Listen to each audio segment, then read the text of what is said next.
Outro grupo que aparece para confrontar a Jesus em seu ministério é o grupo dos herodianos. Eles são um pouquinho diferente dos fariseus e dos saduceus, pois eles não eram conhecidos por suas ideias religiosas, mas sim por estarem ligados ao poder político da época. Eles eram partidários da dinastia de Herodes, então eles defendiam o governo da família que controlava a região ali com a autorização de Roma. Então, sendo assim, esse grupo estava ligado ao governo de Herodes Antipas, como o próprio nome do grupo sugere. Herodes então governava a Galiléia durante boa parte do ministério de Jesus. A família de Herodes dependia do apoio romano para que ela continuasse no poder, então a preocupação que eles tinham era de manter a ordem e também evitar qualquer tipo de agitação que pudesse provocar problemas com Roma. Nesse contexto, nós conseguimos entender por que qualquer tipo de movimento da população chamava atenção. Imaginem um pregador que reunia multidões, falava sobre um reino de Deus e que ainda despertava no povo uma esperança messiânica. Este homem com certeza poderia ser muito facilmente visto como uma ameaça política. Mesmo que Jesus não estivesse organizando uma revolta, a influência que ele tinha sobre o povo já era suficiente para preocupar quem queria preservar o sistema. Os evangelhos mostram algo interessante aqui. Em certos momentos, até mesmo grupos que normalmente discordavam entre si se uniam contra Jesus.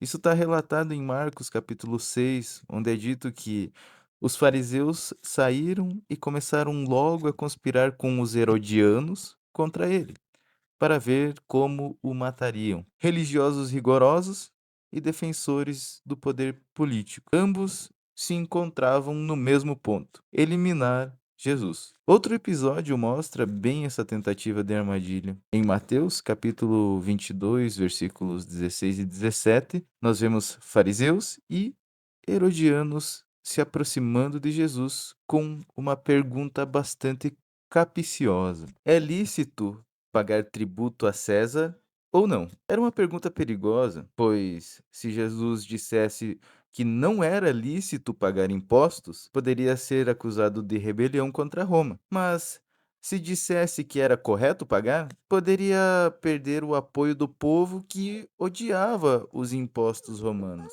A forma como Jesus responde é surpreendente. Deem a César o que é de César, e a Deus o que é de Deus. Mateus, capítulo 22, versículo 21. Com essa resposta, ele evitava a armadilha política e mostrava algo que era mais profundo. O reino de Deus não funciona como os reinos deste mundo aqui. E esse era justamente o problema para os herodianos. Seu pensamento estava intimamente ligado à preservação do poder político. Para eles, estabilidade era algo prioritário. Qualquer líder que despertasse expectativas messiânicas podia colocar essa estabilidade em risco. A própria história da família de Herodes mostra essa tensão. O governante que tentou matar Jesus quando ele ainda era criança foi Herodes o Grande, como vemos lá em Mateus capítulo 2, versículo 16. Mais tarde, Herodes Antipas manda prender e por fim executar João Batista.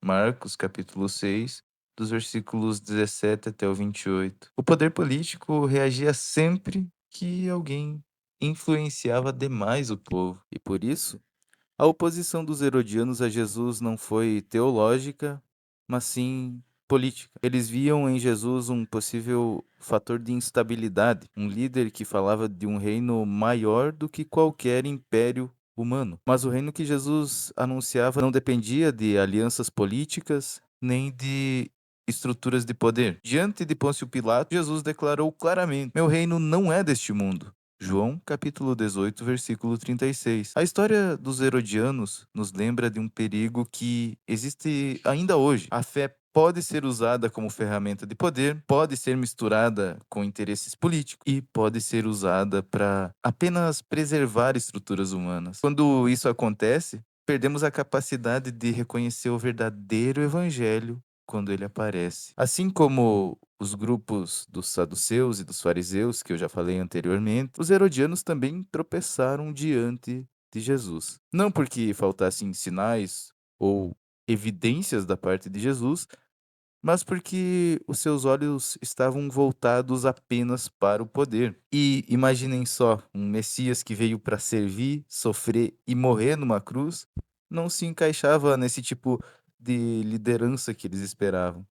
Por isso, também tropeçaram nessa mesma pedra, um Messias crucificado. Se você quer ver os vídeos anteriores a respeito dos fariseus e dos saduceus, é só clicar nos cards acima.